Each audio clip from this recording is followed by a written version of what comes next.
Hai guys, assalamualaikum warahmatullahi wabarakatuh.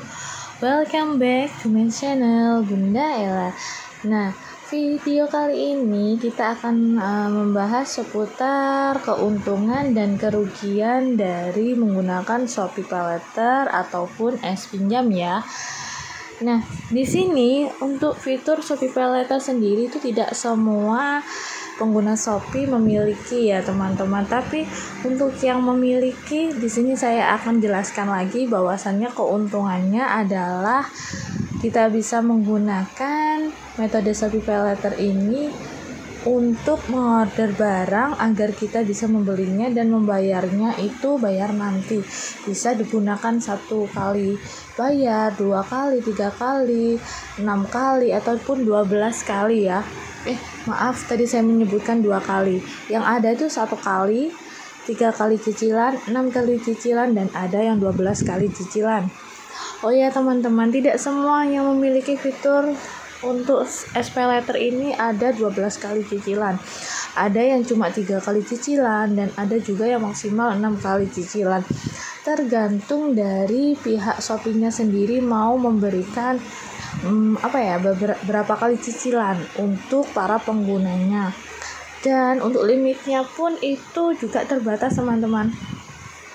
Maksudnya terbatas itu adalah untuk satu orang ini segini, untuk satu orang ini segini, seperti itu teman-teman. Jadi nggak sama, maksud saya seperti itu. Misalnya teman-teman limitnya 6 juta, nah teman kalian limitnya ada yang 8 juta, 9 juta, seperti itu. Jadi nggak sama ya teman-teman. Nah, jadi limitnya antara kalian dan teman kalian itu biasanya berbeda, apalagi untuk pengguna baru biasanya masih kecil ya, ada yang 750, ada yang 900.000 seperti itu. Tapi kalau untuk pembayaran kalian bagus, pastinya nanti limitnya akan naik dengan sendirinya. Dan jangan ditanyakan kapan sih Kak, aku loh udah bayarnya udah lama tuh, udah bertahun-tahun itu enggak pernah nunggak dan selalu tepat waktu, bahkan saya tuh bayarnya sebelum jatuh tempo. Nah, kalau masalah itu semuanya tergantung dari pihak Shopee ya, kebijaksanaannya mereka, karena memang semua itu tidak bisa diatur sama kita sendiri. Kita sudah membayarnya tepat waktu dan udah jadi member gold ataupun platinum, tapi kok masih limitnya segitu-gitu aja. Bahkan ada loh teman-teman yang limitnya dianya tuh yang udah gold ya, dan juga udah platinum, tapi masih belum memiliki fitur SPayLater. Seperti itu teman-teman. Jadi alhamdulillah aja kalau kita udah dapat fitur tersebut, dan kalau bisa kita gunakan semestinya. Jadi jangan yang kalau kita nggak butuh ya kita nggak usah beli. Itu aja sih saran dari saya. Nah, itu untuk keuntungannya ya teman-teman. Nah, teman-temanku semuanya, saya ingatkan di sini bahwasanya tidak semua toko yang misalnya kita beri barang itu bisa menggunakan metode SPayLater, karena nggak semua toko itu bisa kita check out menggunakan pembayaran Shopee PayLater. Ada beberapa toko yang memang tidak bisa ya, karena memang mungkin mereka masih belum memenuhi kriteria dari pihak Shopee, jadi tidak bisa kita check out menggunakan metode SPayLater. Nah, untuk kerugiannya di SPayLater ini apa?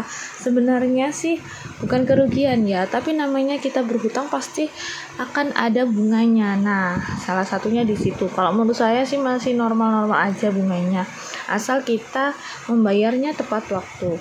Tapi kalau kita membayarnya tidak tepat waktu, maka dendanya itu akan berjalan teman-teman. Karena ini menurut pengalaman saya pribadi ya teman-teman. Jadi saya tidak katanya teman saya itu loh bunganya sekian enggak, tapi ini yang saya ceritakan adalah pengalaman saya pribadi. Jadi kalau teman-teman telat 1 hari itu sudah terkena denda ya teman-teman. Jadi jangan dipikir telat 1 hari aja kok masa udah kena denda. Mau 1 hari, 2 hari, 3 hari, dendanya tetap sama. Kalau lebih dari 1 bulan baru dendanya itu akan berubah. Seperti itu ya. Nah, untuk S-Pinjam sekarang ya saya mau bahas untuk S-Pinjam. Untuk S-Pinjam sendiri keuntungannya adalah pastinya kita yang namanya juga pinjam ya, atau Shopee pinjam, kita bisa mendapatkan uang secara cepat, secara instan. Kita mau pinjam uang, nah biasanya ada yang mau pinjam saudara tapi malu, mau pinjam saudara tapi nggak dikasih. Nah solusinya ada yang pinjam di pinjam ini teman-teman. Nah pinjam di pinjam ini mereka bisa mendapatkannya dalam hitungan menit, udah bisa cair. Mau pinjam berapa, terus tergantung teman-teman semuanya, dan tergantung limit teman-teman yang yang teman-teman miliki. Misalnya teman-teman punya limit 1 juta, tapi teman-teman pinjamnya di atas 1 juta ya, pastinya nggak bisa ya.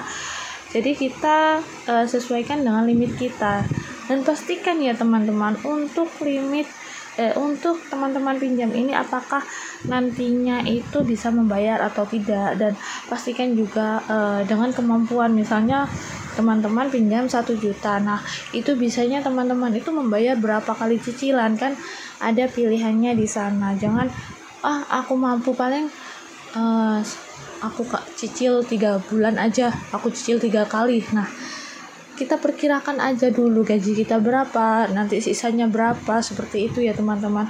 Jangan sampai teman-teman telat membayar di pinjam ini, karena nanti tuh benar-benar ya dendanya itu pokoknya ngeri deh kalau di pinjam ini ya. Kalau menurut saya ya ini lebih ngeri di pinjam daripada di pay letter ya.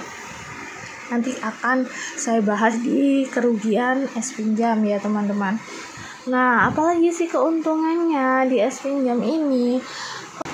Nah keuntungannya di pinjam ini yang lainnya adalah dia prosesnya lebih cepat ya. Istilahnya nyampe di tangan kita tuh lebih cepat, hanya hitungan menit saja. Nah apabila kalau kita benar-benar membutuhkan, ini sangat efektif banget ya untuk kita yang benar-benar lagi membutuhkan.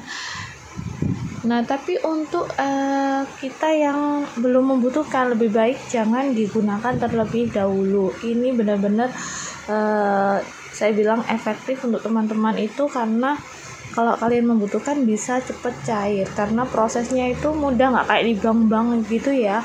Dia itu langsung cair dalam hitungan menit, asalkan ada limitnya tadi itu ya teman-teman. Nah dengan cepatnya itu dia pasti akan memberikan bunga juga ya, yang menurut saya bunganya itu lebih tinggi daripada pay letter kalau menurut saya pribadi ya. Nggak tahu kalau menurut teman-teman yang lain. Nah di pinjam ini juga untuk kerugiannya itu bukan kerugian ya, itu tadi yang saya bilang ada bunganya. Nah bunganya menurut saya lebih tinggi daripada di pay letter. Dan juga di pinjam ini apabila kita telat melakukan pembayaran, tagihannya akan langsung muncul 2 bulan atau 2 kali cicilan ya teman-teman ya, seperti itu. Tapi kita bisa membayarnya 1 kali ya. Misalnya kan kita telat bulan ini, nah itu langsung muncul 2 kali dengan bulan depan. Nah tapi kalau kita mau melunasi di bulan tagihan kita di bulan ini saja, itu bisa teman-teman. Jadi kita cek dulu ya, nanti akan ada kan tagihannya di pinjam itu, ada tagihannya.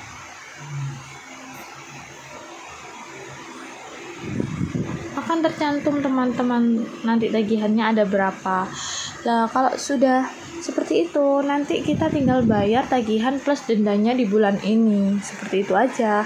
Jadi teman-teman nggak usah bingung, loh kok tagihanku langsung sebanyak ini ya, karena memang kalau di pinjam kalau telat sehari aja tagihannya pasti akan muncul 2 bulan plus dendanya.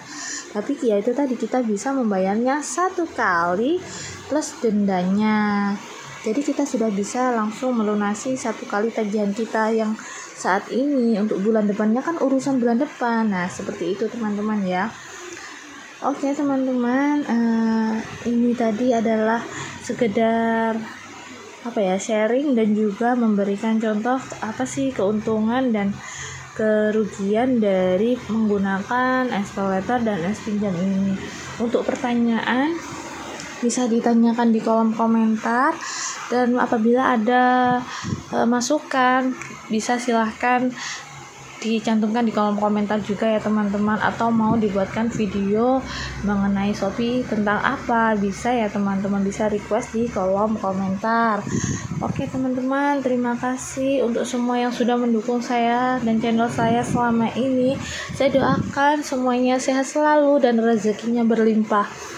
Jangan lupa ya teman-teman, tetap dukung channel saya dengan menonton dan like, comment, and subscribe juga ya teman-teman. Terima kasih. Assalamualaikum warahmatullahi wabarakatuh.